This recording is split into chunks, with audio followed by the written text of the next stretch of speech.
Voilà, bonjour à tous. Bienvenue et merci d'avoir répondu si nombreux pour cette seconde séance de inondation, donc qui est dédiée donc au référentiel aménagement et construction en zone inondable. Donc comme vous le savez, pour la plupart d'entre vous, en juin 2024, il y a eu lors du CTSBH, donc du comité technique par sous-bassin hydrographique, une présentation des référentiels qui avaient déjà été faites. Mais ici, l'idée, c'était d'axer ça vraiment sur un aspect beaucoup plus technique, cas pratique, en utilisant vraiment des exemples. Donc, cette présentation inondation se fait dans le cadre de la convention culture du risque inondation, qui est donc une collaboration entre les contrats de rivière de Wallonie et le SPE ARNE. Cette présentation sera donnée par Monsieur Jacques Teller, donc, qui est professeur à l'Université de Liège, qui va vous parler vraiment en détail de toutes sortes de cas et d'exemples euh, qui pourraient être amenés à vous être utiles dans vos métiers respectifs. Euh, donc, comme je l'ai mentionné, la, la, le visio sera enregistré, donc pour les nouveaux arrivants, je vous demande de bien vouloir vous assurer de garder vos micros coupés et vos caméras éteintes pour ne pas générer des bruits parasites pour la rediffusion, si vous le voulez bien. Et donc, je vais aussi mettre dans le chat de la conversation de la visio un lien vers un petit Microsoft Forms qui est une enquête de satisfaction. Et je vais vous demander de bien vouloir, si vous le voulez bien, prendre quelques instants pour le compléter une fois que la visio sera terminée. Nous, ça nous aide beaucoup pour nous améliorer, pour travailler pour la prochaine séance inondation qui, je le rappelle, aura lieu le 20 juin 2025, donc, et qui sera également donnée par Monsieur Teller et qui sera dédiée cette fois à l'autre référentiel, donc la gestion des eaux pluviales. Donc, je vous épingle le lien dans le chat. Et donc, ça a complété en fin de visio, si vous voulez bien. Donc, ici, la présentation durera approximativement 1 heure et sera suivie par une petite séance de questions-réponses alors. Et même chose, étant donné qu'on est quand même assez nombreux, je vais vous demander de bien vouloir poser vos questions dans le chat et alors je redirigerai les questions, enfin je les lirai à Monsieur Teller pour qu'il puisse y répondre. Donc voilà, je vais maintenant céder la parole à Monsieur Teller qui va démarrer sa présentation. Bonne visio à tous. Bien, bonjour à tous, merci pour l'introduction. Je vais essayer de partager mon écran. Je viens ici, je viens partager l'écran. Est-ce que l'on voit bien mon écran? Est-ce que vous m'entendez? Oui, on vous voit, on vous entend. Très bien. Et on voit l'écran. Et vous ne voyez pas la fenêtre Teams que moi j'ai de mon côté, hein. C'est uniquement moi qui ai ça. Non, non, on voit uniquement votre présentation. Très bien. Bien, bonjour à tous, merci beaucoup pour l'invitation et pour l'opportunité qui m'a été faite de présenter le référentiel construction aménagement en zone inondable. Donc, à la demande du contrat rivière, je me suis centré aujourd'hui sur des cas pratiques sur lesquels je voudrais revenir et appliquer le référentiel. Il existe des présentations plus complètes de référentiels qui ont été enregistrées lorsque ces présentations ont été faites pour le SPW ou l'Union Wallonne des villes et communes. Ça prend à peu près 1 heure de présenter l'ensemble du référentiel et le détail de chacune des balises. Je ne vais pas refaire une nouvelle fois cette présentation. Je vais aujourd'hui essayer plutôt de reprendre un peu le contexte général et de voir à travers quelques cas d'études comment on peut appliquer ce document.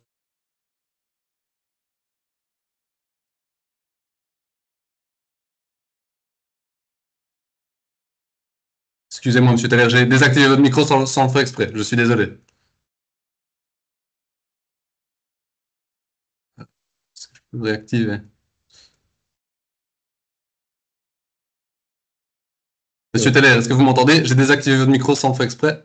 Oui, mais je pense qu'il est activé maintenant. Oui, ça y est. Excusez-moi. Donc, Je reprends quelques données de cadrage au niveau de l'exposition au risque d'inondation que nous avons calculé dans le cadre de l'étude que nous avons réalisée récemment pour la WAC. Là, reprend le nombre de ménages exposés à une zone d'aléa d'inondation par débordement en distinguant les différents niveaux d'aléa, aléa élevé, élevé à moyen, élevé à faible et élevé à très faible. Et on constate sur base de ce tableau que pour la Wallonie, on compte quelques 243 000 ménages exposés à un aléa d'inondation par débordement, soit 15% des ménages, qui est évidemment considérable.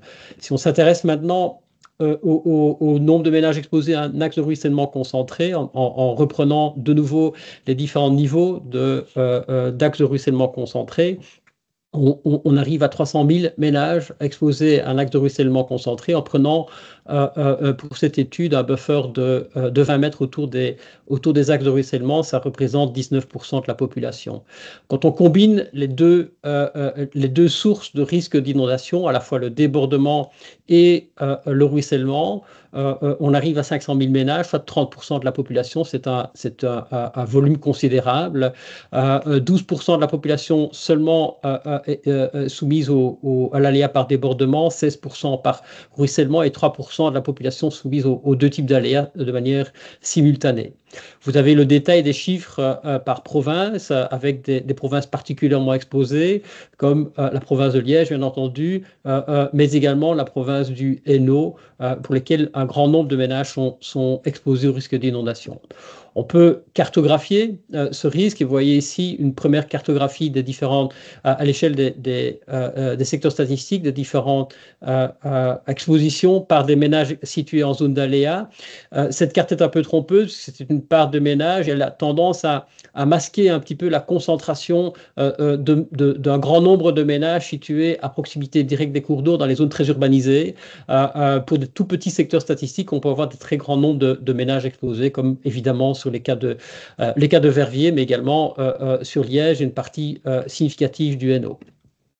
Qui plus est, lorsqu'on analyse plus en détail le type d'exposition et le type de vulnérabilité de la population, et si on s'intéresse spécifiquement au risque d'inondation par débordement, on constate que 24% des ménages très précarisés sont exposés au risque d'inondation par débordement contre 8% d'être très favorisés. Il y a une forte inégalité dans l'exposition au risque d'inondation, en particulier par rapport au risque d'inondation faible ou très faible, pour lesquels les ménages très précarisés sont surexposés par rapport au reste de la population. Si on s'intéresse maintenant à une analyse par bassin versant, on a fait différents types d'analyses pour chacun des bassins versants, chacun des contra-rivières. D'une certaine manière, nous avons pour cette analyse distingué l'ourthe aval et l'ourthe amont, de manière à un peu distinguer ces deux types de situations qui ne sont pas exactement de même nature en termes d'exposition. Nous avons repris pour chacun de ces bassins versants le nombre de bâtiments en zone d'aléa, considérant toutes les zones d'aléa, la part de bâtiments en zone d'aléa, c'est-à-dire quand on a le nombre de bâtiments en zone d'aléa, on divise par le nombre total de bâtiments dans le bassin versant, le nombre de ménages en zone d'aléa, la part des ménages exposés à un aléa d'inondation moyen à élevé et la densité de ménages exposés à un aléa d'inondation moyen à élevé. Et quand on combine ces 5 critères, qu'on analyse quels sont les contra-rivières qui sont au-dessus de la moyenne et quels sont ceux qui sont en dessous de la moyenne. Au-dessus de la moyenne, c'est un V rouge, en dessous de la moyenne, c'est une croix. Vous voyez qu'un certain nombre de bassins versants ressortent assez fortement, comme évidemment le bassin de la Vézre, ce qui confirme ce que l'on savait déjà avant les inondations de 2021, à savoir que c'est un des bassins versants les plus exposés au risque d'inondation, en particulier par rapport à la densité de population située au sein des zones d'aléa. Mais on retrouve également le bassin versant Meuse-Amont, Meuse-Aval, Ourthe-Aval, bien entendu, mais aussi le bassin de la Haine et de la Seine en particulier. Donc on a ici une première cartographie des différentes vulnérabilités pour différents types de facteurs, types de variables pour les différents contrats rivières. Et suite aux inondations de 2021, bien entendu, une vigilance accrue doit être apportée. Donc si je résume en quelques mots ce que je viens de dire, on a plus ou moins 500 000 ménages qui sont exposés à un aléa d'inondation par débordement ou par ruissellement en Wallonie. Ça représente à un peu plus de 30% de la population wallonne, et 24% des ménages les plus précarisés sont exposés à un risque, contre 15% en moyenne pour l'ensemble de la population et 8% pour les ménages les plus favorisés. Alors comme vous le savez, suite aux inondations de 2021, la région Wallonne a souhaité réaliser 2 référentiels de manière à mieux encadrer les constructions, les demandes de permis d'urbanisme, permis d'urbanisation, mais également la réalisation de schémas de développement communaux ou de schémas d'orientation locaux.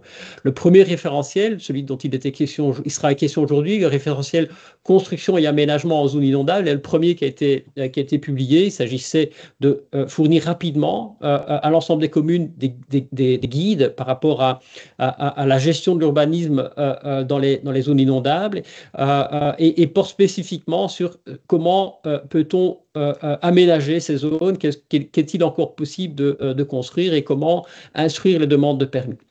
L'hypothèse étant de dire qu'il convient dans un premier temps d'être extrêmement prudent par rapport à toute construction en zone inondable, mais qu'il sera impossible d'interdire tout aménagement dans ces zones. Pour information, lorsqu'on regarde la zone d'aléa très faible pour la ville de Liège, pratiquement l'ensemble de la cuvette liégeoise est soumis à un aléa très faible. Il est non envisageable, bien entendu, d'interdire toute construction au centre-ville de Liège. Ce serait contraire aux objectifs qui sont défendus par le gouvernement dans le cadre du schéma de développement territorial. Il s'agit donc de voir comment appliquer des mécanismes prudentiels pour les constructions et aménagements dans ce type de zone. Le deuxième référentiel porte plus spécifiquement sur la gestion durable des eaux pluviales. Et donc, si je résume, dans un premier temps, nous avons travaillé sur les zones les plus exposées, qui sont situées le long d'axes de ruissellement ou dans des zones d'inondation par débordement. Et dans un deuxième temps, nous sommes intéressés à réduire la pression sur ces zones à travers la manière dont on peut, en amont, stocker, récolter, infiltrer les eaux pluviales, et nous reviendrons sur cette partie amont lors de la deuxième présentation. Pour cette première présentation, je me suis centré sur des cas d'études, des cas pratiques, comme ça m'avait été demandé, et j'ai proposé 6 cas d'études, 3 cas d'études en France et 3 cas d'études en région Wallonne. Je remercie les contrats rivières qui ont fait un gros travail en amont pour me suggérer des cas d'études que j'ai repris ici pour la présentation.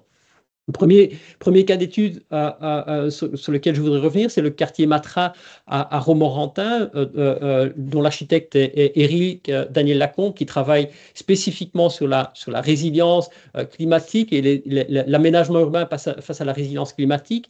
Et donc le quartier Matra est situé, il s'agit d'un quartier situé en bord de rivière. Les anciennes usines sont exposées aux crues, et pour transformer cet héritage industriel en espace de vie, de loisirs, les architectes ont dû concilier le poids de l'histoire, la contrainte du milieu naturel, les exigences du monde moderne. Le plan d'ensemble que vous allez voir épouse le lit de la rivière et s'articule dans le sens de l'eau. Pour information, le premier projet qui avait été imaginé par Éric Daniel Lacombe avant les premières inondations qui ont frappé le site proposait des bâtiments organisés orthogonalement par rapport au sens de l'eau. Il a revu l'ensemble de son projet suite à ce premier épisode d'inondation. Les bâtiments situés à proximité de l'eau reproduisent la forme du cours d'eau. Un long bâtiment industriel, le bâtiment Matra, gardé et protégé, il a été réalisé par l'ingénieur Hennebick, en utilisant un béton spécifique, et l'architecte des bâtiments de France est intervenu dans le cadre de la conception du document d'aménagement, du plan d'intervention proposé par Éric Daniel Lacombe. Alors, on avait une contrainte supplémentaire en plus de la contrainte d'inondation, la contrainte qui était liée au patrimoine. Le bâtiment industriel est occupé aujourd'hui par un centre d'exposition, un conservatoire municipal. Vous trouverez toutes les informations sur base d'une recherche sur la fabrique Normand sur Internet. Pour toutes les constructions, un travail technique a été fait pour limiter l'impact de la crue. Les différents édifices sont conçus pour rester accessibles en cas de montée des eaux. Un travail pédagogique a été mis en place pour acculturer les habitants au risque d'inondation. Donc, on est pleinement dans le champ de ce qui est envisagé aujourd'hui dans le cadre de la culture du risque. Alors pour information, voilà la carte du PRI, hein, du plan directeur en matière d'inondation. C'est un document qui est adopté au niveau français de manière à protéger les zones inondables et qui va fixer un certain nombre de contraintes par rapport à tous les aménagements qu'on peut envisager à l'intérieur de ces zones. Vous voyez l'usine Matra qui est dans la zone orange avec des hauteurs d'eau de 50 cm à 1 mètre, entourée de zones avec des hauteurs d'eau supérieures à 1 mètre et des zones à hauteur d'eau de l'ordre de 0 à 50 cm. On est donc bien dans une zone avec un fort aléa d'inondation et en même temps une friche industrielle à reconvertir. Donc voilà une première vue. Hein, vous voyez l'ensemble du site extrêmement imperméabilisé avec un bâtiment patrimonial, l'usine Matra au cœur du site et par rapport auquel il convenait de s'interroger sur la reconversion potentielle de manière à faire face à la possible montée des eaux et la mise en évidence du patrimoine. Le projet proposé par Éric Daniel Lacombe consiste à désimperméabiliser une partie importante du site. Et vous voyez que les bâtiments qui ont été proposés sont très largement inscrits parallèlement au sens du cours d'eau, y compris en période d'inondation. Vous avez la zone bleue ici qui est l'emprise attendu lors d'une inondation, avec les flux d'eau lors des inondations qui sont repris par des flèches rouges sur la carte. Et vous voyez comment l'architecte a organisé son projet de manière à suivre ces flux d'eau. Ici, vous voyez sur une vue 3D le bâtiment industriel en arrière-plan, les bâtiments construits en substitution des bâtiments industriels démontés en partie centrale. Et sur la partie droite, les deux bâtiments résidentiels construits en Bordeaux sur système de pilotis, de manière à permettre le passage des eaux sous le bâtiment. Pour le bâtiment industriel, le niveau de plancher a été relevé de 60 à 80 cm, de manière à permettre aux eaux de passer sous le bâtiment sans endommager les expositions, les éléments qui sont au niveau du plancher relevé. Vous voyez ici les bâtiments sur pilotis, le système d'accès au bâtiment qui a été prévu de manière à permettre les évacuations en cas de montée des eaux. Une vue plus détaillée qui reprend pour la partie gauche l'ensemble du système de cheminement qui a été prévu au sein du site de manière à intégrer la dimension gestion de l'inondation et la dimension récréative, paysagère et offrir de nouvelles balades au sein du site en les liant avec le centre-ville. Et sur la partie droite de la vue, le schéma de circulation des eaux avec le bassin central qui est un bassin d'infiltration des eaux essentiellement hors période de crue bien entendu. On voit ici une photo sur le bassin central avec le système de balade prévu pour pouvoir être parcouru, y compris en période de crue, et de manière intéressante pour ce cas-ci, il a connu déjà, depuis sa réalisation, une première inondation et l'architecte a pu retourner sur place pendant un épisode de montée des eaux. Et vous voyez ici comment fonctionne le site. Seul un des bâtiments le long de l'eau a été réalisé, mais vous voyez que l'ensemble du site, des espaces publics sont sous eau, mais par contre les trottoirs et les accès piétons, véhicules de secours sont bien restés hors eau de manière à permettre l'évacuation des personnes et l'arrivée d'éventuels secours. On a ici une vue de l'intérieur du site avec la route qui a été décaissée pour servir de zone de transfert de l'eau au sein du projet sans que les bâtiments et les trottoirs soient trop affectés. Donc ça nécessite une conception en 3D de manière à orienter les eaux de manière préférentielle dans des espaces où elles feront le moins de dommages possible. Alors, si je reviens sur le référentiel, pour rappel, on avait proposé 14 balises dans le cadre du référentiel, 4 étapes, évaluer, éviter, atténuer et compenser, avec les 3 premières balises qui portent sur l'évaluation, les 4 suivantes sur la manière dont on peut éviter les inondations, en particulier à travers la matrice aléa vulnérabilité qui a été proposée dans le référentiel. Ensuite, atténuer l'impact des inondations et compenser les éventuelles influences des constructions lors d'inondations. Et je vais utiliser cette grille d'analyse pour l'ensemble des cas que je vais présenter aujourd'hui, de manière à avoir illustré la manière dont elle peut être appliquée par vos services dans le cadre d'analyse de projet. Donc, pour ce qui est comprendre les cartes d'aléa, il y a une analyse des inondations précédentes et une carte des écoulements en conditions critiques qui a été proposée. Il y a la réhabilitation de la friche industrielle désaffectée à proximité du centre-ville et des services de proximité explique la raison pour laquelle on a malgré tout construit dans une zone inondable. On est quand même dans un espace avec un potentiel très fort en matière d'urbanisme. Et le projet est mené en étroite collaboration avec le ministère, la population, avec également la consultation, comme je l'ai dit tout à l'heure, de l'architecte des bâtiments de France pour la partie patrimoniale. Pour ce qui est de localiser les fonctions vulnérables, vous avez vu que 2 ensembles de logements sont situés à proximité directe du cours d'eau, avec certes un niveau fonctionnel hors eau, mais il y a quand même là, par rapport au choix de localisation, une prise de risque non négligeable pour ces 2 bâtiments sur pilotis qui sont à proximité directe du cours d'eau. En matière d'alternative, le choix de la localisation s'explique par la volonté de réhabiliter une friche industrielle et de ne pas imperméabiliser ailleurs, puisque c'est ça aussi, il y a un équilibre à trouver entre la manière dont on urbanise dans les centralités et de manière à éviter d'urbaniser en dehors de celle-ci. Le plan masse minimise l'emprise au sol des bâtiments. Vous voyez que c'est des bâtiments relativement denses et la densification se fait verticalement avec des R+4 et s'implante au fil de l'eau avec une modification du premier projet pour lesquels les bâtiments étaient perpendiculaires au fil de l'eau. Aménager l'espace de recul par rapport au cours d'eau, mais là on peut considérer qu'il y a quand même des remarques à formuler par rapport au projet, en particulier au manque du recul du bâtiment sud par rapport au Bordeaux. Vous voyez le bâtiment sud qui est situé là dans l'eau pour le moment, le bâtiment sud qui est situé juste en bord d'eau, et là si on devait appliquer le référentiel, on ne serait pas conforme au référentiel pour ce bâtiment-là en particulier.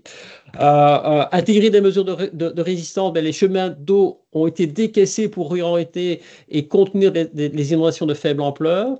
Le niveau 0 est inondable et transparent à l'eau, avec des bâtiments transparents à l'eau, y compris à l'industriel via un plancher rehaussé et le passage d'eau par-dessous. L'ensemble des circulations piétonnes, pour ce qui est des accès, sont placées hors eau, y compris pour les bâtiments qui sont situés en bord de berge. Les espaces centraux sont décaissés, encore une fois, pour générer un bassin de rétention au sein du projet et servir de bras de soulagement pour la rivière. Donc le site a également une fonction de soulager la rivière et éviter d'augmenter les inondations sur l'autre côté de la rivière. Ça permet de réduire les hauteurs d'eau globales, y compris pour le centre de la ville.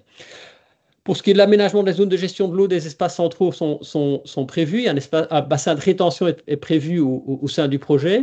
Pour ce qui est des espaces de refuge, je n'avais pas d'informations sur ce sujet. Et la désimperméabilisation, il y a une déminéralisation maximum d'un site qui était, avant le projet, fortement imperméabilisé. Je rappelle, on part de cette situation-ci. Donc, en termes de désimperméabilisation, on a très largement répondu à cet objectif qui compense pour partie une partie des écarts observés par rapport aux autres balises présentées ici.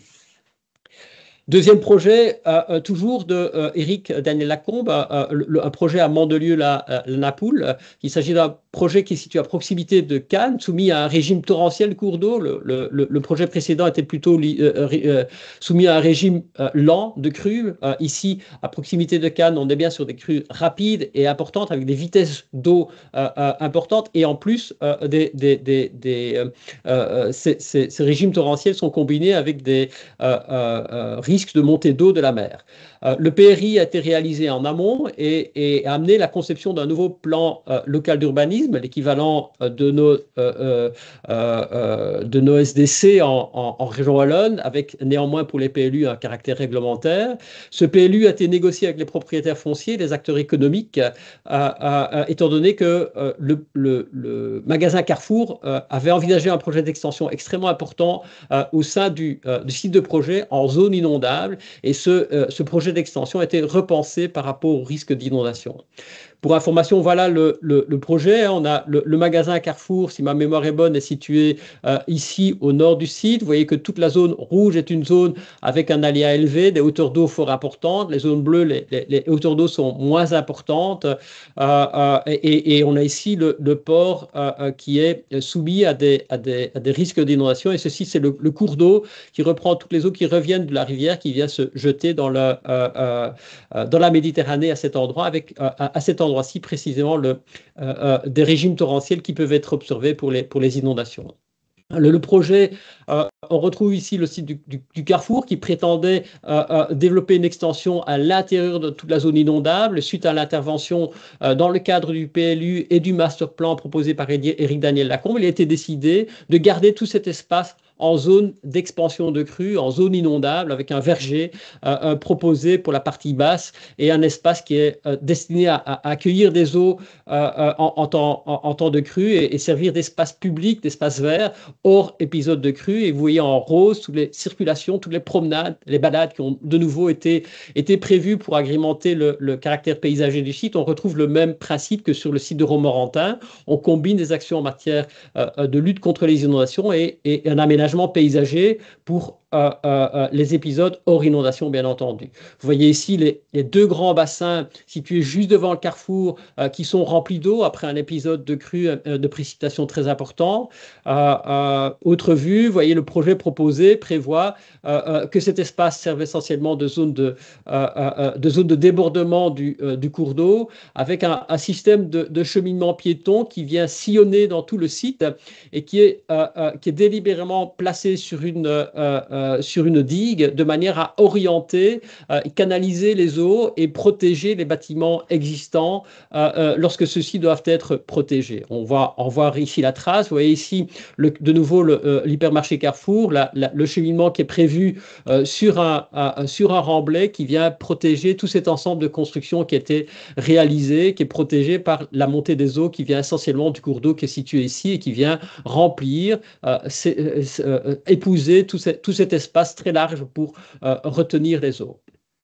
On voit les bâtiments prévus, les quelques bâtiments qui ont été intégrés dans le cadre du projet, une intervention beaucoup plus modeste que ce qui avait été prévu au départ. L'option prise de manière générale est d'urbaniser le moins possible au vu du risque d'inondation. Et pour certaines zones déjà urbanisées, situées le long du Riou de l'Argentière, qui est la fameuse rivière sujette aux inondations, vous voyez, le projet prévoit d'adapter une série de bâtiments existants. Vous avez ici les conditions en situation d'inondation, avec un certain nombre de bâtiments qui sont à métamorphoser, avec des rez-de-chaussée rendus transparents hydrauliquement, c'est-à-dire suppression des fenêtres qui sont remplacées par des grilles, suppression des volets, sortir des voitures vers des carports situés à l'extérieur, de manière à avoir un rez-de-chaussée qui est gelé pour les usagers et qui sert essentiellement à permettre aux eaux de se répandre avec le niveau de dommage le moins important possible. Du côté du Rio de l'Argentière, le profil du cours d'eau a été revu. Vous voyez qu'on est sur une rivière assez fortement canalisée historiquement, assez artificialisée. Et pour la partie droite de ce cours d'eau, il était prévu de décaisser la berge de manière à attirer les eaux plutôt du côté du golfe que du côté du centre-ville, avec une légère rehausse du mur de berge qui permet d'éviter une partie ou de contraindre une une partie des inondations. Si je reprends ma grille d'analyse, pour ce qui est des cartes d'aléas, l'analyse des inondations précédentes de nouveau a été faite avec une carte des écoulements en conditions critiques. Pour le potentiel du site, ici, le choix a été fait d'urbaniser le moins possible en privilégiant des fonctions récréatives, un golf, une promenade verte, qui sont liées à la gestion de l'eau. Pour ce qui est des instances d'avis, le projet est mené en étroite collaboration avec le maire, qui est porteur du projet, qui est à l'origine du PLU, qui a négocié directement avec les opérateurs économiques, en particulier le site Carrefour, mais également le ministère, évidemment, qui est intervenu en amont pour le PRI. Pour ce qui est des fonctions vulnérables, les nouveaux bâtiments résidentiels sont situés hors zone d'aléas et ils sont protégés par des cheminements qui font digue. Je n'avais pas d'informations sur les alternatives. Le plan masse restreint au maximum l'emprise au sol des nouveaux bâtiments et un certain nombre de bâtiments existants sont transformés pour être rendus transparents à l'eau. Pour ce qui est de la zone de recul, il y a de très larges espaces qui sont réservés à des zones d'expansion de crues au sein du projet et qui ont une fonction urbaine et récréative à travers l'aménagement des cheminements. Pour les mesures de résistance, il y a une mise en place de digues pour contenir les écoulements. Les mesures de résilience, vous avez vu, des bâtiments existants sont réaménagés de manière à être rendus transparents à l'eau. Pour les accès, le cheminement hors eau, qui parcourt l'ensemble du site sert de colonne vertébrale du projet et permet de circuler au sein du site, y compris en période d'inondation. On l'a vu sur la photographie, on voyait que les cheminements étaient hors eau. Il y a des mouvements de terre assez importants pour décaisser les zones d'expansion de crues et mettre en place un système de digues, de cheminement en remblai. La berge est du cours d'eau de la rivière a été décaissée de manière à privilégier un débordement du côté golfe plutôt que du côté urbanisé.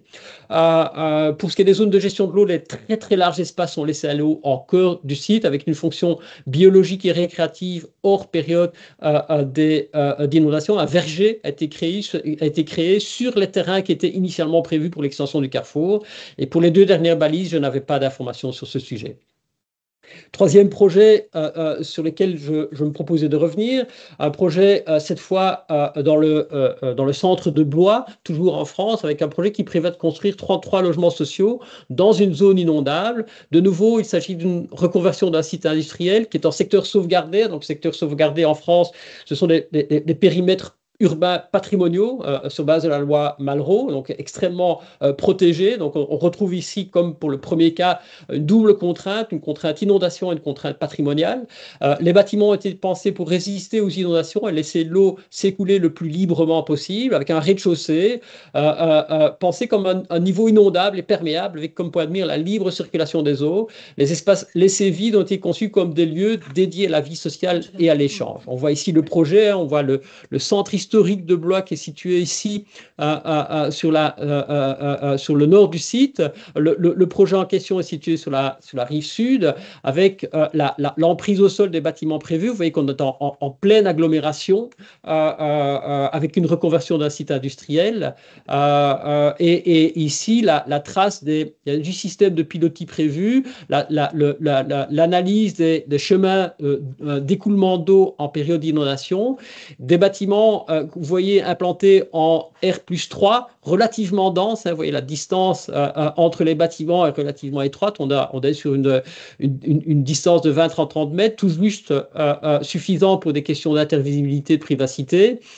Et tout le rez-de-chaussée est aménagé comme un espace public continu avec une revégétalisation extrêmement importante de toutes les rues autour du projet.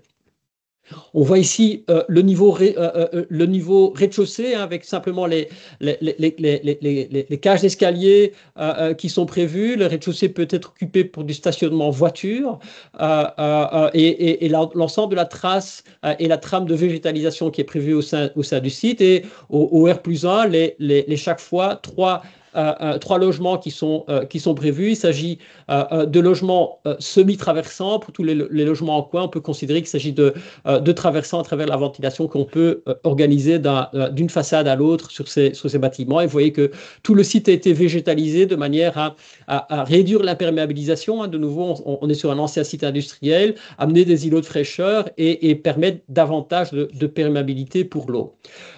Voici une vue que j'ai été chercher sur Google Earth pour préparé la présentation, vous voyez à quel point cette intervention se lie très clairement à travers le contraste par rapport au contexte urbain, en particulier la trame végétale qui a été implantée suite à la désimperméabilisation. On est aussi sur un site où on est de manière globale dans un contexte assez dense. Il n'avait pas de sens de laisser cette maille non construite, puisque de toute façon, on a une série de bâtiments en zone inondable à proximité. Il s'agissait donc bien de réfléchir en termes de résilience. Et ici, quelques vues sur des vues d'ambiance à l'intérieur du site avec les cheminements qui sont prévus et les rez-de-chaussée qui sont construits sur pilotis avec néanmoins tout un travail relativement fin sur des transitions privées publiques de manière à éviter d'avoir un très très large espace public qui donnerait lieu à des usages inappropriés en dessous des bâtiments. Il y a toute une réflexion qui a été menée de manière à éviter ce type d'appropriation problématique. Alors, si je reprends ma grille d'analyse, par rapport aux cartes d'aléas, le projet est situé en zone inondable, en rive gauche de la Loire, avec de nouveau, on est sur des inondations plutôt lentes. Hein. La Loire connaît des inondations régulières, mais ce n'est pas des phénomènes rapides et torrentiels comme ceux qu'on a pu connaître dans le bassin versant de la Vesdre. Le projet est situé en cœur d'agglomération de la ville de Blois, à proximité des services urbains, de proximité de transport, de commerce. Il répond à une demande en logements sociaux, ce qui explique qu'on est malgré tout urbanisé, malgré le fait qu'on était en zone inondable. Et donc, c'est bien la question du potentiel du site qui justifie l'urbanisation à cet endroit. Pour ce qui est des instances d'avis, je n'avais pas d'informations sur ce sujet. Les fonctions vulnérables, l'ensemble des niveaux 0 est inondable. Tous les espaces de vie de bâtiments sont au niveau +1, hors aléa d'inondation. Donc, si on applique la grille, la matrice aléa vulnérabilité, toutes les fonctions vulnérables sont situées hors eau, hors zone d'aléa. Je n'avais pas d'informations sur les alternatives. Sur l'emprise au sol, comme je l'ai dit, malgré la forte densité du projet, donc on est sur un projet assez dense, hein, du Ré+2, Ré+3, l'emprise au sol des bâtiments est réduite au maximum à travers le dispositif de pilotis. Tous les rez-de-chaussée sont transparents à l'eau. Pour ce qui est de l'espace de recul et l'intégration dans l'infrastructure verte, les espaces verts sont prévus au cœur du projet. Celui-ci n'est néanmoins pas implanté en bord de fleuve, donc on n'est pas dans ce cas-ci avec une infrastructure qui viendrait doubler l'infrastructure bleue. Sur les mesures de résistance, c'est non pertinent, hein, puisque les rez-de-chaussée sont délibérément conçus pour être inondables. Ce qui est résilience, les bâtiments sont sur pilotis, transparents à l'eau, le rez-de-chaussée est inondable et vient compléter l'espace public du centre-ville, et l'ensemble du projet a été conçu pour pouvoir fonctionner, de nouveau être remis en fonction directement après une inondation. Simplement, un nettoyage du sas d'entrée permet de nouveau occuper le bâtiment sans trop de dommages. Il n'y a pas de cheminement d'évacuation en cas d'inondation, donc par rapport à cette balise-là, on n'est pas aligné par rapport au référentiel. Et pour ce qui est de la gestion de sol, le choix ici a été clairement fait de s'intégrer dans le relief du sol existant en continuité de l'espace public, et donc il n'y a pas de retravail sur des remblais qui auraient été mis en place ici. Ce qui est de zone de gestion de l'eau, ce n'était pas intégré dans le projet. Pour ce qui est des espaces de refuge, des possibilités de refuge au niveau R+2, R+3 du projet, on peut toujours faire ce qu'on appelle chez nous une évacuation verticale, et il y a une forte désimperméabilisation de tout l'espace public afin de renforcer l'infrastructure verte dans le cadre de ce projet. Donc voilà un peu comment on peut analyser ce projet sur base des différentes balises du référentiel. Voilà pour les trois cas que je proposais d'analyser en France, avec des cas, j'ai délibérément pris des cas plutôt relatifs à l'aléa d'inondation par débordement.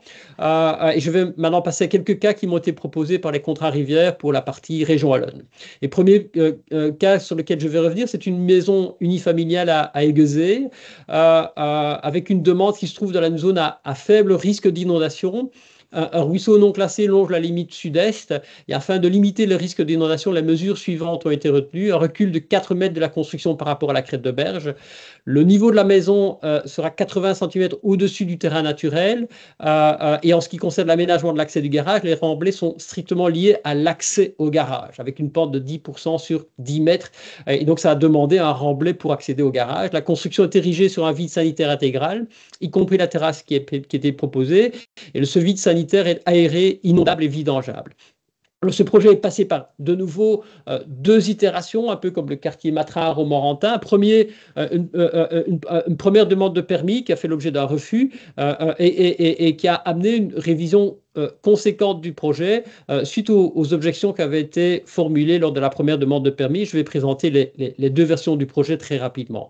On voit ici l'implantation du projet le long du cours d'eau qui est situé ici en bordure de la parcelle, qui vient ici passer en dessous de la voirie. On est ici en zone d'aléa très faible, un bâtiment qui est situé très très près de la crête de berge, qui est situé sur le trait rouge ici.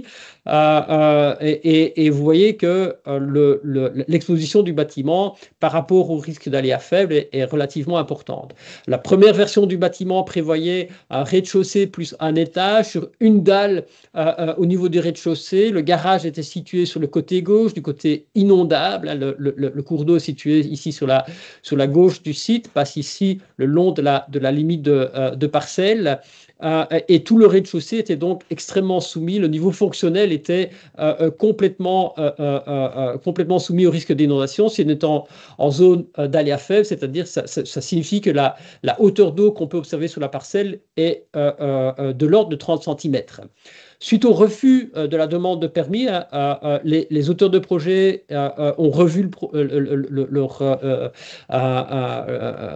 leur conception, ont intégré un vide ventilé en dessous du projet, de manière à mettre le projet à 80 cm hors niveau naturel du sol, avec, vous le voyez, une rampe d'accès au garage. Le garage a été reporté sur le côté droit du bâtiment. Tout le rez-de-chaussée est lié aux fonctions de vie, comme dans la version précédente. On retrouve toutes les fonctions de nuit beaucoup plus vulnérables à l'étage. L'inondation des fonctions de vie dans l'hypothèse où les hauteurs d'eau dépasseraient les 80 cm sont encore acceptables. Évidemment, pour ce qui est des fonctions de nuit, ce n'est pas acceptable. Alors, si je reviens sur la grille d'analyse, le projet est situé en zone inondable avec un aléa faible, en principe une hauteur d'eau inférieure à 30 cm. Et le projet est également situé à proximité d'un LIDAX. Donc, on a une combinaison de différents facteurs dans le cas qui nous occupe. Le projet n'est pas localisé dans un périmètre de centralité du SDT. Donc, l'urbanisation de ce terrain, contrairement aux 3 cas que je viens de présenter, ne se justifie pas au regard d'objectifs d'aménagement du territoire. Elle justifie certainement pour d'autres raisons, mais ce n'est pas certainement pas un site prioritaire à aménager du point de vue du SDT. Au niveau de la consultation des instances d'avis, le projet a connu un refus de permis au premier dépôt. Il a ensuite été revu en profondeur sur base de l'avis du GISER, du service technique provincial, qui ont émis une série de remarques et de conditions par rapport au premier permis. Et donc, il a fallu arriver au refus de permis pour enclencher des consultations en profondeur. Le niveau fonctionnel du bâtiment a été relevé de 80 cm. Le vide ventilé est inondable pour ce qui est des fonctions vulnérables. Le projet a été légèrement déplacé de manière à maintenir une distance de 4 mètres par rapport à la crête de berge. On est quand même en dessous des 5 mètres qui avaient été initialement requis par le STP, qui est la distance qu'on suggérée dans le cadre du référentiel. L'emprise au sol du projet n'a pas été revue, comme vous l'avez remarqué, mis à part la surélévation, l'emprise au sol est maintenue. Le garage aurait néanmoins pu être placé dans un carport à l'avant du projet de manière à renforcer la transparence hydraulique du projet. Donc, il y a un choix qui est fait là d'intégrer le garage dans le volume du bâtiment qui vient impacter évidemment les écoulements, étant donné et au vu du volume qui est prélevé sur les espaces potentiels d'écoulement. Pour ce qui est de l'aménagement de l'espace de recul, je n'ai pas d'informations à ce sujet. Il semble que le bord du cours d'eau soit repris dans des parcelles privées, la parcelle du demandeur en particulier. Il n'y a pas de mesure de résistance, à ma connaissance, pour protéger le rez-de-chaussée. Je n'ai rien vu en matière de bâtard d'eau, en tout cas sur la demande de permis. Ce qui est la résilience, le vide ventilé est inondable, les pièces de nuit sont à l'étage. Je n'ai pas d'informations, il n'y a pas d'informations sur les plans, sur l'emplacement de la chaudière et des techniques. Je suppose que la proposition est de mettre ça dans le garage au rez-de-chaussée, ce qui serait très vulnérable. Et le fait qu'on n'ait pas d'informations sur ces éléments-là est quand même problématique en termes d'instruction du permis. Pour information, les analyses que nous avons réalisées dans le cadre des dommages post-inondation dans la vallée de la Vesdre indiquent que 50% des dommages des bâtiments inondés sont liés aux techniques, c'est-à-dire ce qui est chaudière, le tableau d'électricité, des éléments qui sont situés généralement placés dans les caves, qui sont soumis aux inondations et dont le remplacement coûte extrêmement cher par rapport aux bâtiments qui ont été impactés. Donc dans ce cas-ci, il aurait été possible, à mon sens, de placer ça éventuellement au niveau plus 1, mais ce n'est probablement pas ce qui a été fait ici. Au niveau de la gestion des accès, il y a une possibilité d'évacuation latérale pour les habitants, mais il y a des difficultés d'accès pour les services d'urgence en cas d'inondation. Si le cours d'eau vient à sortir de son lit, le bâtiment n'est plus accessible pour les services d'urgence. Pour ce qui est de l'aménagement des zones de gestion de l'eau, ce n'est pas intégré dans le projet, malgré une réduction du volume capable dans la zone inondable. Le bâtiment vient prélever une partie de l'espace pris par l'eau en cas d'inondation, et ça a inévitablement un impact sur le voisinage. Et donc, il n'y a pas d'aménagement des zones de gestion de l'eau à proximité. Il y a une possibilité de refuge au niveau R+1 du projet ou en toiture, mais ce logement est non adapté au PMR. En cas d'inondation, si une personne à mobilité réduite est coincée au niveau des rez-de-chaussée, il lui sera très, très difficile d'accéder à l'étage. Et donc, ça veut dire que pour les années qui viennent, on a conçu un logement vulnérable pour les PMR. Il n'y a pas de désimperméabilisation prévue dans le projet. Bien au contraire, ce projet vient imperméabiliser une zone en zone inondable. Deuxième projet sur lequel je souhaitais me pencher pour la région Wallonne, un projet cette fois non plus de bâtiment, mais de rénovation d'une place, la place de Lorette à Ath, qui vise à réorganiser la circulation et les espaces publics de la place pour améliorer la convivialité, la sécurité, la fonctionnalité de cet espace central. Les circulations piétonnes et cyclables sont optimisées avec des traversées sécurisées, des zones tampons végétalisées. Il y a une grosse végétalisation de la place suite à l'intervention. Les cyclistes bénéficieront d'aménagements spécifiques comme une bande bidirectionnelle. Et le projet vise à promouvoir la biodiversité et la durabilité avec une déminéralisation de l'espace et la conservation de tous les arbres existants et l'introduction d'espèces végétales adaptées au milieu urbain. Voilà une image de la situation du site avant le projet, avec une énorme plaque totalement minéralisée, asphaltée, située au nord du site, 2 ensembles de logements sociaux situés à cet endroit, avec de nouveau un espace largement minéralisé pour les accès voitures en arrière du bâtiment, et 2 bâtiments situés en sud de périmètre, situés ici. Le projet prévoit de désimperméabiliser toute la place pour recréer un rond-point d'accès à cet endroit-ci, rond-point qui est lui-même végétalisé, avec l'implantation d'un espace d'infiltration, rétention des eaux dans la partie nord, et une reconfiguration de toutes les circulations entre les 2 ensembles de logements de manière à laisser davantage de place à la végétation, et un parking en zone arrière conçu pour être perméable, parking paysager pour partie perméable. On a, pour la partie sud du projet, donc la partie qui est située ici, la limite sud du projet, un axe de ruissellement. Donc, en termes de déminéralisation, le projet propose une déminéralisation significative de l'espace avec une réduction de la surface imperméable de 8000 m² à 2000 m², soit une diminution de 75% de la surface imperméable. Cette déminération permet d'augmenter les espaces verts avec 21 nouveaux arbres, plus de 1200 m² de végétation.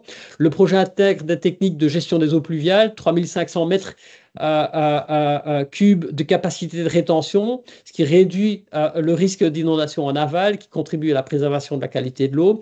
Et le projet, comme les projets précédents, la question de la gestion de l'eau est réfléchie en parallèle avec la gestion des espaces verts et du paysage et de la mobilité à travers des espaces pour la mobilité douce qui aménagent des voies cyclables sécurisées, des espaces piétons agréables au sein du projet.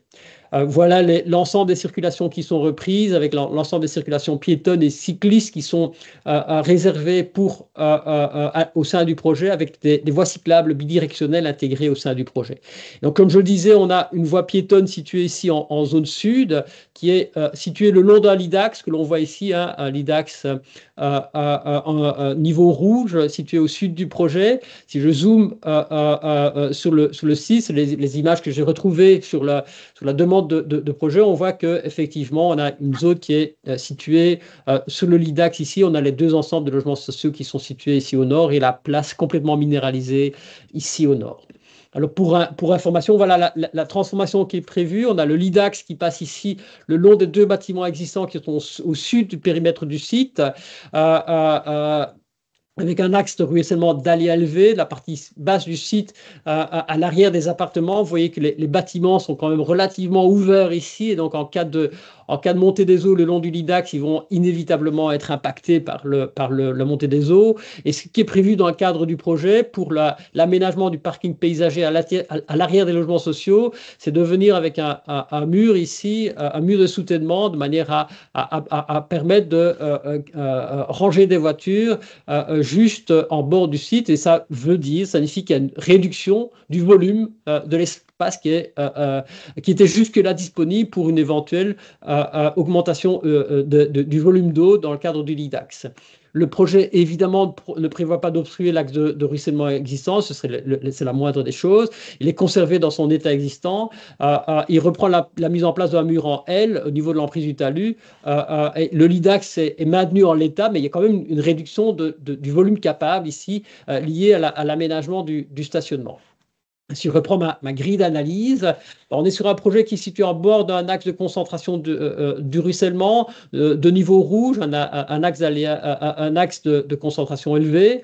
Le projet ne prévoit pas de nouvelles constructions, hein, parce que par rapport au potentiel du site, il propose de réaménager un espace public en périmètre de centralité. Donc l'aménagement se justifie par rapport à sa localisation, d'autant qu'il n'y a pas de nouvelles constructions à cet endroit. Et la cellule JDR a été consultée en amont du projet afin de guider les principes directeurs de l'aménagement. Pour ce qui est des fonctions vulnérables, ce n'est pas applicable puisqu'il n'y a pas de nouveaux bâtiments. Et la comparaison des alternatives non plus, il n'y a pas de nouvelles constructions en l'état. Pour ce qui est de l'emprise au sol des bâtiments, l'emprise au sol des bâtiments n'est pas modifiée, il n'y a pas de nouvelles constructions. Aménager l'espace de recul, le tracé de l'axe de concentration a malgré tout été réduit, alors que davantage d'espace aurait pu être laissé à l'eau à travers une autre organisation du stationnement, un stationnement en épi, en réduisant un petit peu les espaces de roulage. On aurait certainement pu trouver un mécanisme pour laisser davantage de place à l'eau le long du lidax. Les bâtiments situés au sud du projet restent vulnérables en bordure du lidax, en particulier pour le rez-de-chaussée. Je n'avais pas d'informations sur les éventuelles mesures de résilience qui pouvaient être prises dans ces deux bâtiments existants.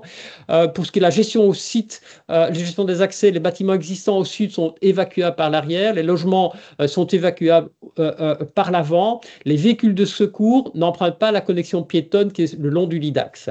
Pour ce qui est de la gestion des sols, l'espace réservé à l'eau est réduit en raison de la création du mur de soutènement.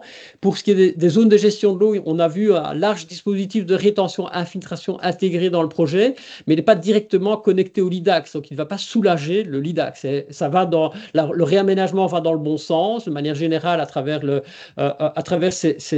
déminéralisation et la désimperméabilisation, mais la question de l'exposition au risque reste entièrement posée. Il n'y a pas d'information au sujet des espaces de refuge. Les bâtiments sont néanmoins relativement hauts et permettent une évacuation verticale, avec sans doute des cages d'ascenseurs prévues dans les bâtiments de logements sociaux au vu de leur hauteur, mais je n'en ai pas la certitude. Et pour ce qui est de la désimperméabilisation, là, on a une forte désimperméabilisation du site qui compense pour partie, mais pour partie seulement, la réduction de l'espace laissé à l'eau le long de l'axe de concentration du ruissellement.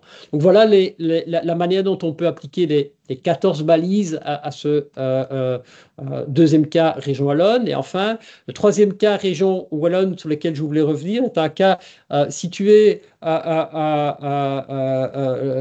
proximité d'un axe de ruissellement. Le demandeur a subi des inondations par ruissellement en 2021 et 2022 sur son terrain et son bâtiment.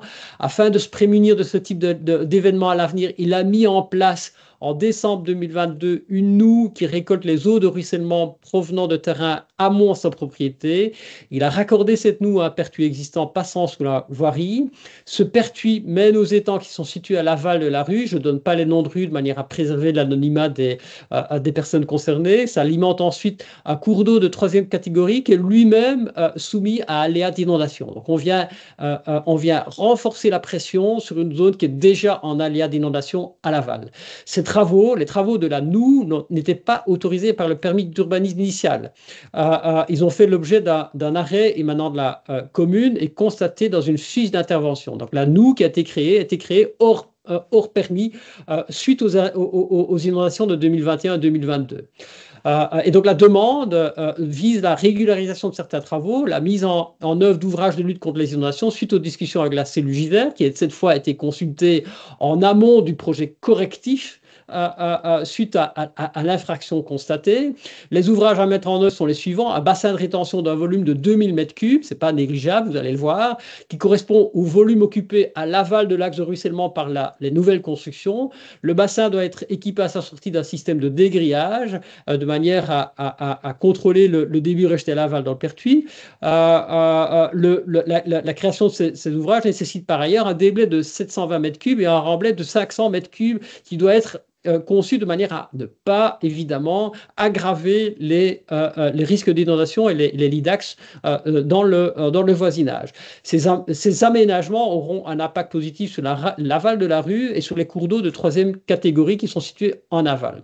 Voilà la situation initiale avec les deux lits d'axe qui traversent le terrain. Le terrain est repris ici sur cette zone. On voit le bâtiment qui a fait l'objet de la demande de permis initial. Ce bâtiment a été inondé en 2021-2022. Vous voyez que la référence de 20 mètres dont on parle dans le référentiel n'est pas excessive. Vous voyez ici sur l'échelle, on est à entre 10 et 20 mètres du lit d'axe et malgré tout, ce bâtiment a été inondé en 2021-2022. Donc quand on parle de 20 mètres, c'est une référence qui est crédible pour une série de projets.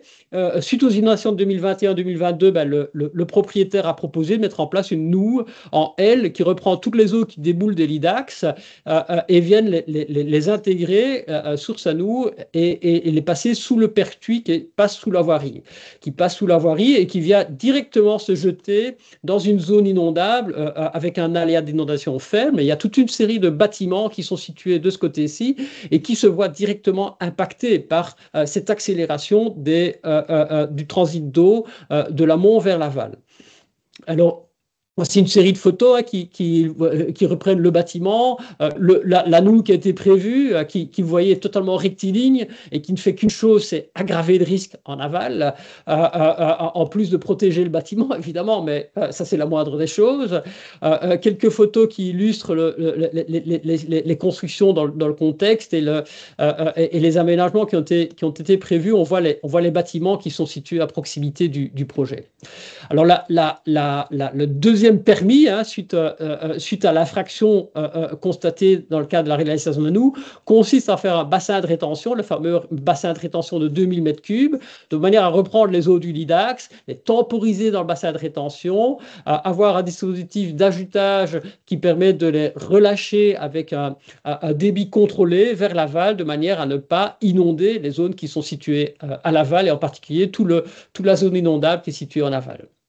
Si je reprends ma grille d'analyse, alors je suis désolé, mais j'ai un peu mélangé les différentes étapes du projet dans la grille d'analyse ici, qui étaient appliquées évidemment après coup, mais ça permet de comprendre un petit peu les enjeux liés à ce projet. Le projet est situé à moins de 20 mètres, le projet initial est situé à moins de 20 mètres d'un axe de ruissellement concentré.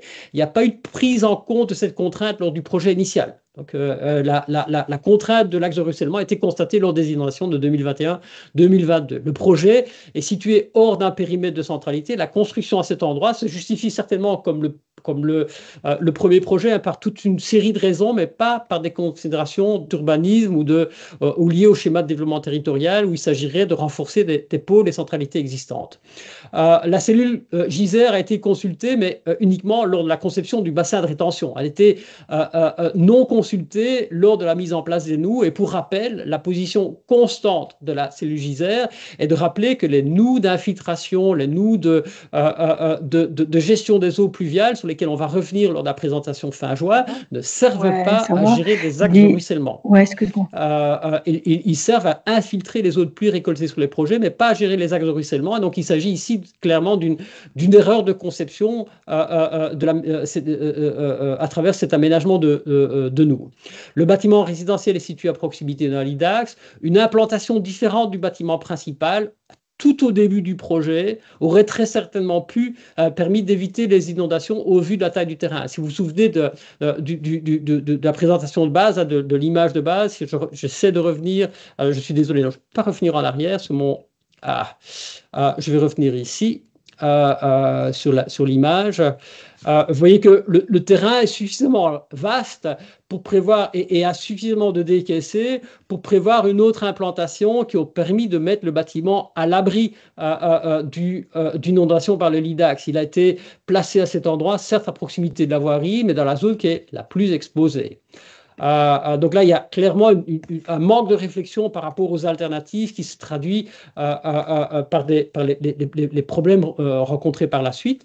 L'emprise au sol du bâtiment est importante. Elle soustrait une partie du volume utile pour les écoulements d'eau le long de l'axe de ruissellement concentré. Le tracé de l'axe de concentration n'a pas été réaménagé, alors que davantage d'espace aurait pu être laissé à l'eau. Comme je l'ai dit tout à l'heure, surtout une noue rectiligne comme celle qui est prévue là-bas, n'a pas vocation à gérer à l'IDAX. Au contraire, elle est susceptible d'augmenter le risque en aval. Les bâtiments sont manifestement vulnérables au vu de l'importance des mesures correctives adoptées. Je ne pense pas que le propriétaire aurait fait cette noue et ce bassin de rétention de cette taille s'il n'avait pas effectivement été impacté. Donc le bâtiment n'est pas résistant, il n'est certainement pas résilient, ce qui a amené toutes ces mesures correctives après coup. Il est possible d'évacuer le bâtiment par la route et les accès latéraux, donc il n'y a pas de problème d'accès au site. Et pour ce qui est de gérer les sols de manière à réduire l'exposition, le bassin de rétention prévu permet de temporiser les écoulements d'eau, il corrige et il permet de corriger la situation du bâtiment. Il est dimensionné sur base du volume prélevé par le bâtiment dans la zone inondable. Le bassin de rétention est conçu comme une compensation par rapport au volume prélevé par le bâtiment. La noue, initialement construite, accélère les écoulements d'eau vers l'aval, qui sont déjà une zone aval qui est déjà soumise à un risque de débordement dans laquelle il y a des constructions existantes. Le bassin de rétention atténue cet effet et donc il a un double mérite. Il protège la construction du demandeur des inondations, mais par ailleurs, il atténue l'effet de sa noue par rapport au voisinage. Je n'avais pas d'informations sur les espaces éventuels de refuge. Il n'y a pas de désimperméabilisation prévue dans le cadre du projet. Le bassin de rétention en tant que tel n'est pas une mesure de désimperméabilisation dans le cas qui nous concerne. Voilà ce que je pouvais vous proposer comme cas pratique sur base d'une référentielle. Et j'essaie chaque fois d'appliquer la grille d'analyse, les 14 balises au cas rencontré. Comme vous voyez, en appliquant cette grille d'analyse, on parvient à mettre en évidence un certain nombre de forces, de faiblesses pour les différents cas rencontrés. Ça donne une bonne base pour analyser une demande de permis, à la fois pour un bâtiment individuel, pour un aménagement d'espace public, pour un master plan. J'ai pris des situations assez différentes en termes d'ampleur, de localisation, des situations d'inondation par débordement ou par ruissellement. Vous voyez que jamais je n'ai trouvé, dans les 6 cas dont j'ai parlé, de solution parfaite. Il y avait au moins chaque fois une balise qui n'était pas remplie. Tout est affaire d'équilibre entre opportunités urbaines et contraintes liées aux inondations, avec une série d'éléments à prendre en considération qui doivent évidemment faire l'objet d'un équilibrage dans le cadre d'une demande de permis. J'avais davantage de cas proposés à ce stade par les contrats-rivières pour les inondations par ruissellement que par débordement, et je crois que c'est assez symptomatique de la situation en région wallonne. On a plus de cas bons et mauvais le long d'axes de ruissellement que le long de zones d'aléas par débordement. Les aménagements prévus le long de la Verse n'ont pas encore, pour la plupart, donné lieu à des réaménagements qu'on peut citer en exemple, sur lesquels on pourrait se baser pour faire une analyse telle que celle que je viens de présenter. Et on a donc plus de matière, je vais dire, accumulée pour les inondations par ruissellement. C'est la raison pour laquelle j'ai pris des cas français plutôt pour les inondations par débordement. Je reviens évidemment sur l'importance du dialogue avec les autorités compétentes et les habitants. Dans le cadre de ces demandes de projets, on a vu à quel point les deux premiers projets en France étaient basés sur non seulement une réflexion en termes aménagement, mais également dialogue avec les habitants de manière à instaurer une culture de risque. Et pour tous les projets, je suis revenu sur l'importance d'intégrer les mesures proposées avec des mesures d'aménagement de paysage, des cheminements doux dans le cadre des solutions, de manière à faire des solutions gagnant-gagnant qui ne servent pas uniquement aux inondations, mais qui servent également hors période d'inondation. Voilà ce que je pouvais dire pour cette présentation et j'attends maintenant vos questions, vos remarques. Merci beaucoup pour cette présentation, Monsieur Teller. On va effectivement passer maintenant à la séance de questions-réponses. Donc, il y a déjà eu quelques petites questions dans le chat durant votre présentation. Je vais vous les lire maintenant. Donc, tout d'abord, concernant votre premier exemple, l'exemple en France, donc Romorantin, il y avait une question concernant le surcoût pour la réalisation des aménagements. Est-ce que ce surcoût a été quantifié? Alors, je ne connais pas le détail des coûts du projet, de ce projet en particulier. Ce que je peux dire, c'est qu'il existe en France, suite à des inondations observées au début des années 2000, un dispositif qui s'appelle la loi Barnier, qui permet à l'État français d'intervenir pour ce qu'ils appellent des projets de recomposition urbanistique. Des projets de recomposition urbanistique qui ont précisément pour objectif de prévenir les inondations. Et donc, il y a du financement qui est prévu par l'État pour ces projets de recomposition urbanistique qui portent sur des acquisitions, qui portent sur des aménagements et dont la justification est liée à la réduction des dommages en cas d'inondation. Et le calcul est fait de voir si on ne fait rien, qu'est-ce que l'on va devoir, à quoi s'expose-t-on en termes de coûts de dommages suite aux inondations et ces coûts et ces interventions ne seraient-ils pas mieux investis en matière de prévention? Ça passe également par l'intervention de la caisse de réassurance, qui est la caisse publique de réassurance en France, qui assure les assureurs. Sur chaque assurance inondation en France, une partie du montant de l'assurance est prélevée pour alimenter un fonds de réassurance et un fonds d'intervention pour développer ces projets de recomposition. Et donc, il y a du financement pour de la prévention à travers des aménagements tels que les deux aménagements que j'ai présentés et qui portent effectivement sur de la déminéralisation, mais également sur des acquisitions, des travaux réalisés. Donc, je ne connais pas les montants. Il doit s'agir de montants significatif, même si on peut imaginer que de toute façon, chez nous, ce serait une intervention de type SAR, en fait, pour ce qui est correction et intervention sur un site à réaménager. Il y a une partie qui vient certainement, qui est abondée par de la promotion immobilière pour les bâtiments réalisés, les nouveaux logements réalisés, mais ça ne suffit certainement pas à couvrir l'ensemble des coûts. Il y a une partie des coûts qui ont dû être couverts par ce financement Barnier dans les deux cas qui nous occupent. D'accord, merci beaucoup. Une question concernant le troisième cas de figure, donc toujours en France, oui. C'était concernant les matériaux qui avaient été utilisés pour la construction des sas d'entrée qui étaient inondables. Je ne peux pas vous répondre. Je préfère prendre mon joker. Je peux me renseigner par rapport à ça. De manière plus générale, ce qu'on va privilégier, en tout cas dans le cadre du référentiel, c'est d'utiliser des matériaux résistants, hein, essentiellement du béton, éviter les matériaux en plâtre, trouver des matériaux de type carrelage qui peuvent être inondés, qui peuvent être lavés et qui vont absorber le moins possible l'eau en cas d'inondation, sachant que dans le cas de bois, comme je le disais, on est sur des inondations qui sont susceptibles de procéder lentement. On n'est pas sur des inondations rapides telles que celles qu'on a connues de la Vesdre. Le corollaire de ça est que la baisse des eaux est assez lente aussi. Et donc, ça signifie que toutes les maçonneries sont susceptibles de se gorger d'eau. Et donc, utiliser un matériau qui absorbe le moins d'eau possible et qu'on peut laisser respirer par la suite est extrêmement important dans ce type de situation. Mais je ne connais pas les matériaux qui ont été utilisés dans ce cas-là, je peux me renseigner. Merci. Donc, il y avait aussi une question concernant les grilles d'analyse que vous utilisiez. Et donc, la personne demandait si elles étaient disponibles quelque part, mais c'est directement du référentiel, j'imagine. Vous avez pris je me suis basé sur les grilles d'analyse de référentiel. Je m'excuse, je ne les ai pas présentées à nouveau parce que je les ai présentées à plusieurs reprises. Je le disais, il y a des vidéos YouTube qui circulent par rapport à ces grilles d'analyse. Et si vous voulez les grilles d'analyse complétées, hein, celles pour lesquelles j'ai fait l'exercice, je vais m'assurer avec M. Balthus que je peux les diffuser parce que je me suis basé sur des documents qui ont été fournis par les contrats rivières. Je ne souhaite mettre personne en difficulté et donc m'assurer qu'il n'y a pas de souci pour les diffuser, mais de mon côté, tout peut être diffusé, le PDF peut être transmis à tous les participants après la présentation. Et si vous voulez vous inspirer pour faire des analyses de demande de permis ou des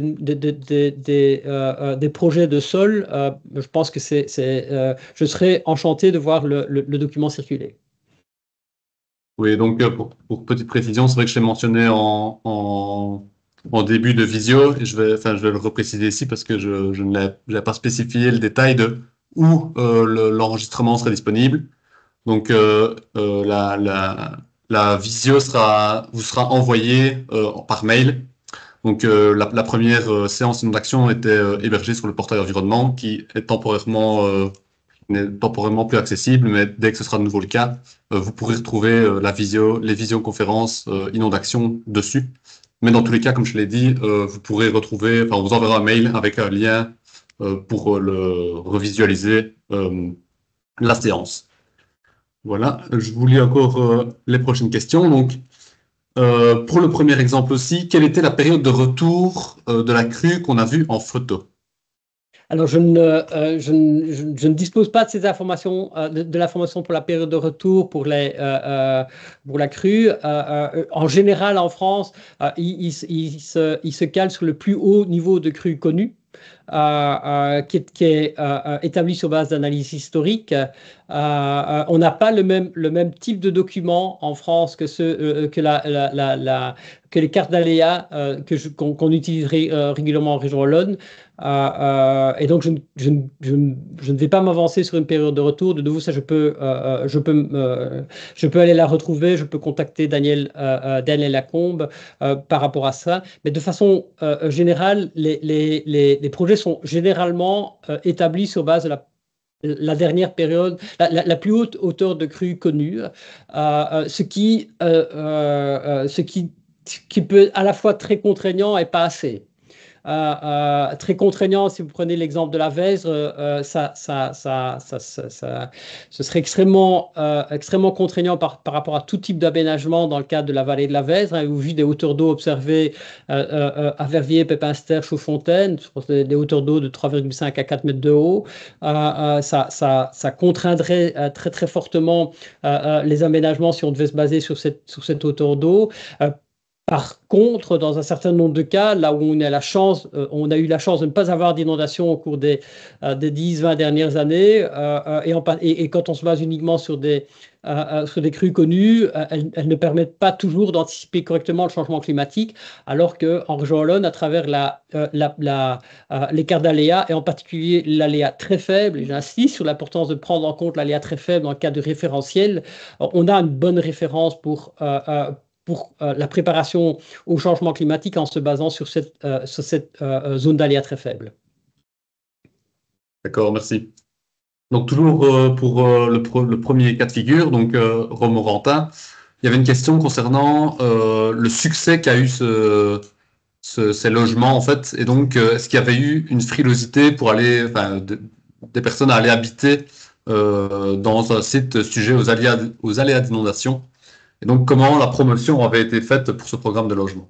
Je ne connais pas le détail de la participation qui a été mise en place, mais très clairement, il y a une participation en amont avec les futurs usagers du site qui a été mise en place dans une optique de culture du risque, de manière à les préparer par rapport à des épisodes d'inondation, de manière à les rassurer, en particulier par rapport au chemin d'accès, au chemin de fuite qui a été réalisé. Donc, je l'ai dit, hein, il y a un travail en direct avec les futurs habitants et les habitants potentiels qui étaient menés de manière à expliquer comment fonctionnait le projet, y compris en période d'inondation. Donc, les habitants qui arrivent dans le site sont bien informés de la manière dont fonctionne le projet. D'accord, merci. Une autre question maintenant. Donc, les cas présentés sont analysés de manière ponctuelle. Qu'en est-il de l'évolution d'une modification d'un SDC pour les communes wallonnes? Pourriez-vous en donner un exemple qui a été modifié, autre que les communes de la province de Liège de préférence? Ah, j'ai eu beaucoup de questions. J'ai eu beaucoup de questions sur cet aspect-là, en particulier dans le cadre de la préparation, hein, sur des sols qui sont SOL, hein, schéma d'orientation locaux désuets, ou des schémas de développement communaux qu'il faudrait revoir et qui sont plus tout à fait pertinents par rapport à l'exposition au risque, et qui n'avaient pas nécessairement suffisamment intégré lors de la préparation. Et donc, je pense que par rapport à ces questions-là, ben, on est évidemment amené à revoir un certain nombre de documents qui sont effectivement désuets. Moi, je n'ai pas j'ai pas de bons exemples hors de la province de Liège par rapport à cela. Et même en province de Liège, je crois qu'il y a encore énormément de travail à mettre en œuvre dans les mois qui viennent, et je dis les mois qui viennent, dans le cadre de l'élaboration des schémas de développement communaux à la suite du schéma stratégique VESDRE. Et il y a un gros enjeu, voir comment pourront être intégrées les recommandations du schéma stratégique VESDRE dans les schémas de développement communaux. Et par rapport à ça, je crois que, en tout cas, une première question que cela pose, c'est relatif au fameux périmètre de centralité, hein. J'en ai parlé pour tous les projets. Je crois que cet équilibre entre opportunités urbaines et risque d'inondation se pose toujours, et se pose de manière encore plus aiguë maintenant que le SDT a été adopté. Une part importante des périmètres de centralité sont situés à proximité ou dans les zones inondables. Et donc, il y a des choix à réaliser par rapport au type d'aménagement et par rapport à cet équilibre coût-bénéfice entre valoriser les bénéfices des centralités et éviter de renforcer la vulnérabilité du territoire, qui va nécessairement passer par des désimperméabilisations à certains endroits, lorsque c'est possible, et des constructions plus résilientes dans les endroits où on considère qu'il faut reconstruire pour bénéficier de ces bénéfices de centralité. Mais quand je dis plus résiliente, c'est-à-dire en intégrant les chemins d'accès aux bâtiments, en intégrant la matrice aléa vulnérabilité, de manière à mettre les fonctions les plus vulnérables aux étages plutôt qu'au rez-de-chaussée. Et donc, il y a un travail important sur cette question qui doit être prise en charge. Je sais que le risque d'inondation est désormais un des éléments qui est clairement identifié dans le cadre de l'analyse contextuelle des SDC, hein, du diagnostic qui est réalisé. Et il faudra voir comment croiser cette analyse contextuelle avec les opportunités, de manière à proposer des aménagements adéquats, en considérant que certaines parcelles urbanisables ne devraient pas être urbanisées, y compris dans certains périmètres de centralité, parce que trop exposés. Merci. Donc, la dernière question qui nous a été posée concerne la loi Barnier. Donc, est-ce qu'il existe un équivalent en Belgique et comment lever les financements publics possibles en cas de recomposition urbanistique en Wallonie? Il n'y a, à ma connaissance, pas d'équivalent. Nous n'avons pas de réassureur public en Belgique. Il n'y a pas de loi Barnier.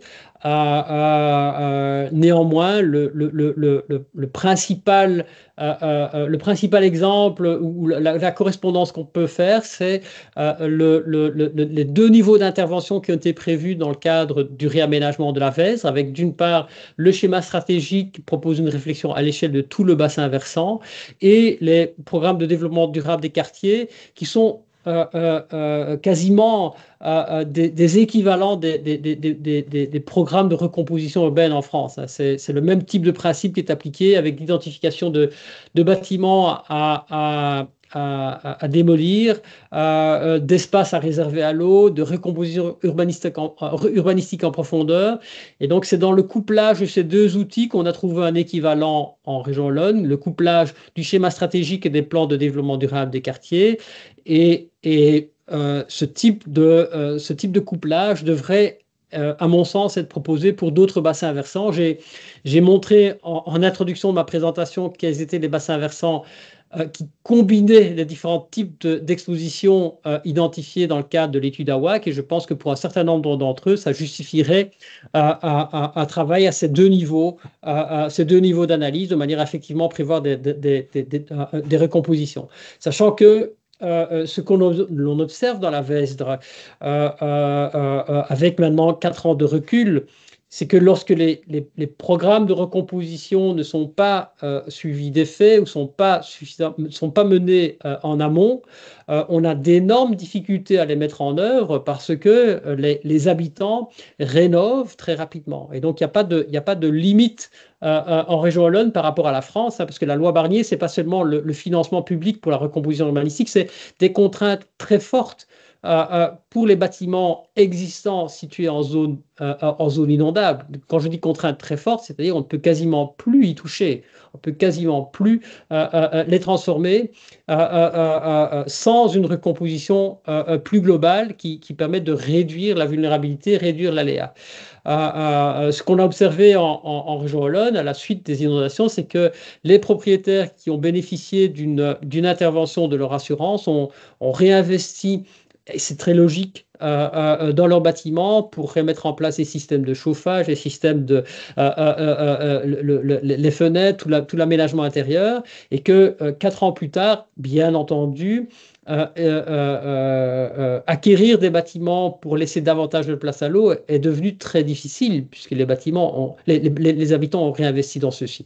Donc il y a vraiment une réflexion à porter par rapport à, premièrement, la transposition du dispositif Vesdre à d'autres bassins versants, d'autres rivières, et deuxièmement, les temporalités. Comment faire en sorte d'avoir une gestion de la temporalité qui permette d'intervenir sur des bâtiments avant que des investissements trop importants n'aient été faits par leurs occupants. Merci pour votre réponse. Et donc, il y a une question qui s'est encore ajoutée à l'instant. Oui.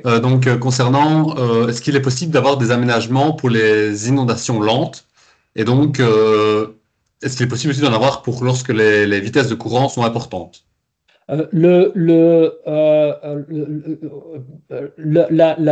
référentiel qu'on a en région Wallonne et les cartes d'aléas intègrent les vitesses d'eau. Et donc, on passe d'aléas faibles à moyen à élevé en fonction de la période de retour, de la hauteur d'eau et de la vitesse des eaux. Et donc, le référentiel prévoit des contraintes différentes en fonction des niveaux d'aléas, précisément pour cela. Et donc, le niveau de prudence, bien entendu, est d'autant plus important que le niveau d'aléa est élevé et on va certainement pas accepter le même type de fonction en fonction dans les différents types de zones d'aléa. Et par rapport aux aménagements réalisables, il y a certainement une réflexion à poser, par exemple, sur la question des pilotis. C'est la raison pour laquelle on a distingué deux types d'aménagements dans les zones inondables, des aménagements qu'on appelait sur socle et des aménagements sur pilotis. Si des pilotis sont aménagés dans une zone où il y a des vitesses de courant importantes, il faut tenir compte de tous les éléments qui sont charriés par les eaux et qui sont susceptibles d'ajouter une charge supplémentaire sur les descentes de charge. Dans cette configuration-là, des constructions sur socle qui présentent une robustesse plus importante au niveau inondable parfois peuvent être pertinentes. Et par ailleurs, sur la partie inondation rapide, la question de la résistance est d'autant plus importante. La manière dont on va pouvoir, sur une inondation de courte durée, mettre en place des mesures de résistance est vraiment pertinente, parce que ça permet non seulement de remettre plus rapidement le bâtiment en fonction, mais également le temps d'immersion des maçonneries n'est pas le même, et donc on n'est pas face aux mêmes contraintes que sur des inondations lentes.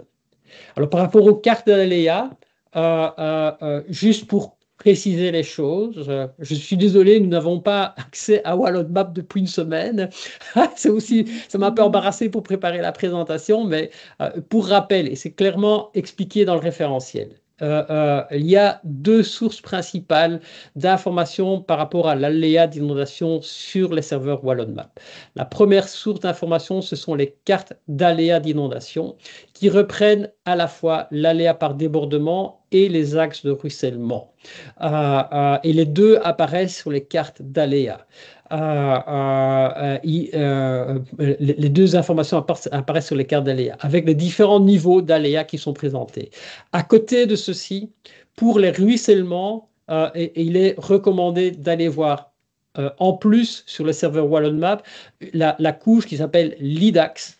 Reprendre tous les LIDAX avec leur niveau d'exposition. Cette couche LIDAX a été revue il